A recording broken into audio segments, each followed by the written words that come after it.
Today I'm going to quickly go over all the new stuff in Chapter 2 in a little bit of detail, as well as cover some of the patch notes. Quick warning, no spoilers for story content, but I will be showcasing some of the skins and new items that have been talked about. So slight spoilers in that sense, but no spoilers for any of the story content. The new Treadwheel is another ground vehicle option. It provides the same functionality as the sand bike, but there are some slight differences. At the Mark IV level, it is a little bit slower, but that's in exchange for a faster acceleration and much better handling.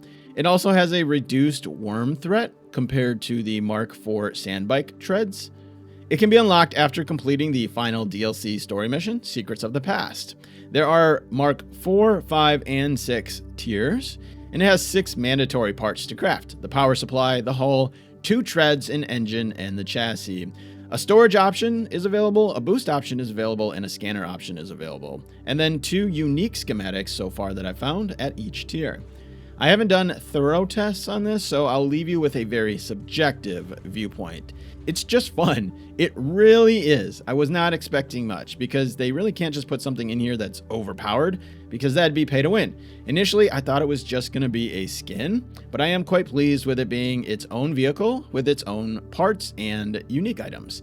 And just riding around in it, it feels really good to drive. It's honestly really fun to use. Late game, you might not have much use for it. It's not like you'll replace your ornithopter or buggy, but the unique properties of it being extremely shifty and the fact that it has a lower worm reduction could end up making this something of use if they ever make vehicle combat a more significant part of the experience. But for now, I am personally just enjoying cruising around on this thing because it is really fun to use. Alright, so there is a new story. The 3 new Imperial testing stations are part of the Lost Harvest story. They are newly added locations at already existing testing stations. Again, no spoilers here. The story takes you to the newly added location on this map where you'll do a few things around there, and then eventually it'll take you to those new locations, the testing stations. Personally, I really enjoyed them. They felt quite different than a lot of the other things. They were actually some of my favorite missions overall. The only downside is I felt it was a little short. I liked them so much that I really wanted more. And it's not an endgame challenge either, so if you have all tier 6 gear, it's not going to be very difficult for you. But the story is definitely intriguing and there's some really cool things happening, so it's definitely still worth checking out in my opinion. But if you are looking for a challenge, it feels more like a tier 4 challenge, maybe tier 5 towards the end of it, so it certainly won't be the hardest thing that you do. We got 4 new building pieces. You got a foundation, a wall, a garage, and a roof. The detail on these is really nice. I'm pretty impressed with these pieces. It just would definitely be nice if we got some more of them. 5 base decorations. I do apologize. I honestly don't know if this chair was already one of the items, but if it is, I could only find these 4, so I'm not exactly sure what the 5th piece is, but I think it's the chair. You got 4 weapon skins. One for the sniper, which again, I am not 100% sure if this was already in the game, but I can't find the 4th one, so I'm assuming this was it. But the heavy one is new for sure. And then the 2 sword skins. This skin here is actually a weapon on its own at tier 4. There is a skin for it, and then there's also a separate schematic. The unique properties of this one is actually something we haven't seen yet, so I'll let you discover that one on your own, but you do have a new weapon as well. And then you got your thumper emotes, which if you didn't know, you just go into your inventory, over to the preset section, and then you can swap out your emotes. And then you got your 2 Dune Men armor skins as well. The free update comes with the conclusion of the main story. If you haven't followed it, it's a pretty big cliffhanger, just like the first movie. But a new questline will show up called the Great Convention that is supposed to wrap up this story. I have not completed it myself personally, so I can't comment on how long it is or how good it is, or if it actually does conclude things. But over the live streams that the devs have done, they've mentioned that this should be the conclusion for this main story until Chapter 3 comes out, which should start essentially a whole new story. You can now recustomize your character from Flesh Shapers located at Harco Village and Arakeen. It does cost Solari, but not much, 5,000. And you can fully reshape your flesh, no limits. They've added 4 new hairstyles and 5 new tattoos into the mix as well. There are new contract boards at Harco Village and Arakeen. These have exclusive contracts, so you'll need to go to these cities to get the contract. They're pretty obvious, located in the main areas. There are also new NPCs around the cities that will occasionally offer you new contracts. You'll have new dynamic encounters out in the world. These will show up with the red flare, and there will be an NPC with different things for you to do. So far, I've come across a merchant and an NPC asking for my help. You'll get missions and contracts and hopefully some other surprises along the way.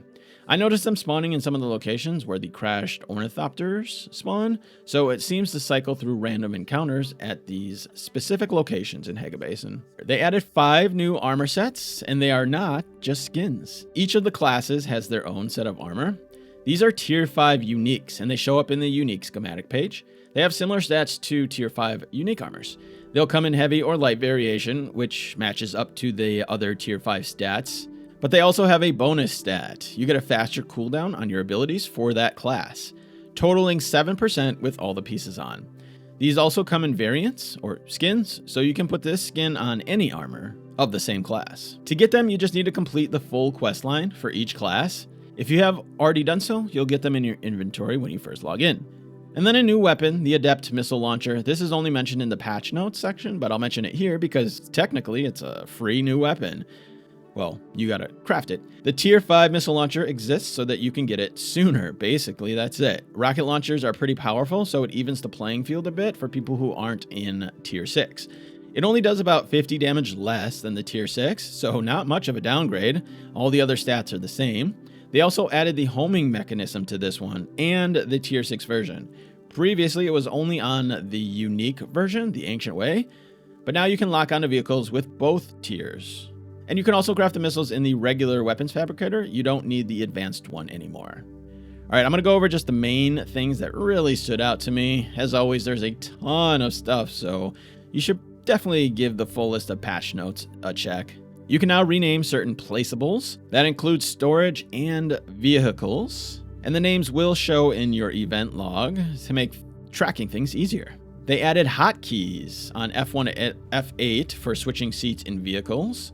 I couldn't find them in the actual keybinds, but it is automatically set up. So like, for example, in the buggy, you would press F2 and it would go to that second slot. In order to make hauling large amounts of cargo to and from the deep desert, the storage capacity for the assault ornithopter has been increased. So it went from 15 to 20 slots, so you got 5 extra slots, and then 1,000 to 2,000 volume of storage. So now you have double the amount of storage, which is really nice because now you can actually take a large spice refinery out there without having to make 2 trips just for that one thing. They made a bunch of adjustments to rockets on how they work and feel, trying to make them easier. Rockets should now correctly deal damage to the vehicle modular they hit. Ornithopter rockets should now be more accurate. Rockets should now only shoot to where you are aiming rather than behind you or the ground. Rockets now explode when reaching the end of their life. And rockets can now be equipped by double clicking on them with the mouse. Before you had to drag them over, which was a little annoying. But as you can see, the rockets still need a little bit of work here and just a little bit of testing.